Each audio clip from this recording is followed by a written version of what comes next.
നാളെ കോർപ്പൂസ് ആണ്. കോർപ്പൂസിന് മുമ്പ് തന്നെ ഇതുപോലെ തൊളയത്ത് മൊത്തമായിട്ട് അങ്ങ് അലങ്കരിക്കും. ഇവിടുത്തെ മുനിസിപ്പാലിറ്റിയാണ് ഈ അലങ്കാരപ്പണികളെല്ലാം ഏറ്റെടുത്ത് നടത്തുന്നത്. ഇവിടെയുള്ള ആളുകളൊക്കെ എത്ര ഭാഗ്യവാന്മാരാ. മുനിസിപ്പാലിറ്റി തന്നെ മുൻകൈ എടുത്ത് എല്ലാ കാര്യങ്ങളും ചെയ്തോളൂ. ശരിക്കും നല്ല രസമുണ്ട് കാണാനായിട്ട്. എനിക്ക് ഭയങ്കര സന്തോഷമുള്ള ഒരു കാര്യം എന്താന്ന് വെച്ച് കഴിഞ്ഞാൽ ഈ ഒരു കോർപ്പൂസിന് എന്റെ കൂടെ ഇച്ചായനും ഉണ്ട്. കഴിഞ്ഞ വർഷം ഇച്ചായൻ ഉണ്ടായിരുന്നു, പക്ഷെ ഞങ്ങൾക്ക് രണ്ടുപേർക്കും ഒരുമിച്ച് ലീവ് കിട്ടിയിട്ടില്ല. പക്ഷെ ഈ വർഷം ഭയങ്കര രസമുള്ളൊരു വർഷം തന്നെയായിരുന്നു കേട്ടോ. പിന്നെ ഇതുപോലെ തന്നെ ഇവിടുത്തെ ആളുകളുടെ ജനത്തിരക്ക് കണ്ടോ. ഈ ആളുകളുടെ ഇരട്ടിയാവും നാളെ കഴിഞ്ഞു കഴിഞ്ഞാൽ. അതായത് അത്രയും ജനങ്ങൾ വരും. ഏതൊക്കെ സ്ഥലങ്ങളിൽ നിന്നാണ് ആൾക്കാർ വന്നതെന്ന് നമുക്ക് ഊഹിക്കാൻ പോലും പറ്റില്ല. ഇത് എന്തിനാ നിങ്ങളോട് പറയണേന്ന് നിങ്ങൾ ചിന്തിക്കുന്നുണ്ടോ? വേറൊന്നുമല്ല, സ്പെയിനിനെ കുറിച്ച് കൂടുതൽ അറിയാൻ ഇവിടുത്തെ കൾച്ചറും ഫീസ്റ്റും ഒക്കെ അറിയാൻ താല്പര്യമുള്ള ഒരുപാട് ആളുകളുണ്ട്. അവർക്ക് വേണ്ടിയിട്ടാണ് ഞാൻ ഈ പറയുന്നത്.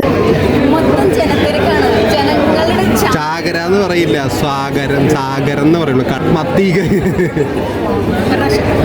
എന്റെ മലയാള ഭാഷ ഉച്ചകോടിയിലെത്തി നിൽക്കുകയാണ്. അസ്ഥാനത്തൊക്കെ പ്രയോഗിക്കേണ്ട ഗതികേടാണ്. ശരിക്കും അക്ഷരങ്ങൾ പോലും മറന്നുപോയ അവസ്ഥയാണ് ഈ ഒരു 7 വർഷക്കാലം എനിക്ക് സമ്മാനിച്ചത്. എന്തായാലും വേണ്ടില്ല, നമുക്ക് പതിയെ നടക്കാം. ശരിക്കും പറഞ്ഞു കഴിഞ്ഞാൽ ഈ ഒരു ഇടവഴി കൂടെ ഒക്കെ നടക്കുമ്പോൾ ഭയങ്കര ഭംഗി തോന്നും കേട്ടോ. ശരിക്കും ആസ്തറ്റിക് ആയിട്ടുള്ള ഒരു പ്രതീതി. ഇത് ശരിക്കും രാജകൊട്ടാരത്തിലേക്കാണോ ഞാൻ പോകുന്നതെന്ന് ഞാൻ ചിന്തിച്ചു പോയി. എപ്പോഴും ഇതുപോലൊക്കെ തന്നെ ആയിരുന്നെങ്കിലും എന്ത് ഭംഗിയായിരിക്കും അല്ലെ. ഇവരെപ്പോഴും ഇതുപോലെ ഒന്നും നിർത്തത്തില്ല. ഇങ്ങനെയൊക്കെ നിർത്തി കഴിഞ്ഞാലുണ്ടല്ലോ നല്ല വരുമാന മാർഗമായിരുന്നു തൊളയതോക്കാർക്ക്. പിന്നെ നമ്മള് ഈ ആൾക്കൂട്ടത്തിന് ഉള്ളിൽ കൂടെ നടക്കേണ്ട ആവശ്യമൊന്നുമില്ല. ആൾക്കൂട്ടം തന്നെ നമ്മൾ അങ്ങോട്ട് കൊണ്ടുപോയിക്കോളും. നമ്മൾ പതുക്കെ കാല് മുന്നോട്ട് വെച്ച് കൊടുത്താൽ മാത്രം മതി. അതിനു വേണ്ടിയിട്ട് ജനത്തിരക്ക് ഉണ്ടായിരുന്നു. റാന്തൽ ലൈറ്റുകൾക്ക് പകരം ഇതുപോലത്തെ ഒരു സംഭവം.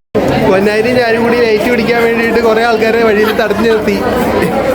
ആ മിനുങ്ങണ നീല ലൈറ്റ് നോക്കി നിന്നത് മാത്രമേ ഞങ്ങൾക്ക് ഓർമ്മയുള്ളൂ. പുറകോട്ട് എപ്പോഴോ നോക്കി കഴിഞ്ഞപ്പോ ഒരുപറ്റം ജനങ്ങള് ഞങ്ങൾ പോകുന്നത് നോക്കി നിൽക്കാണ്. അതായത് ഒരു ട്രാഫിക് ജാമിനുള്ള ജനങ്ങൾ ഉണ്ടായി അവിടെ. അങ്ങനെ തിങ്ങി ഞെരിഞ്ഞ് ഞങ്ങൾ വേഗം തന്നെ സൊക്കതോറിലേക്ക് വന്നു.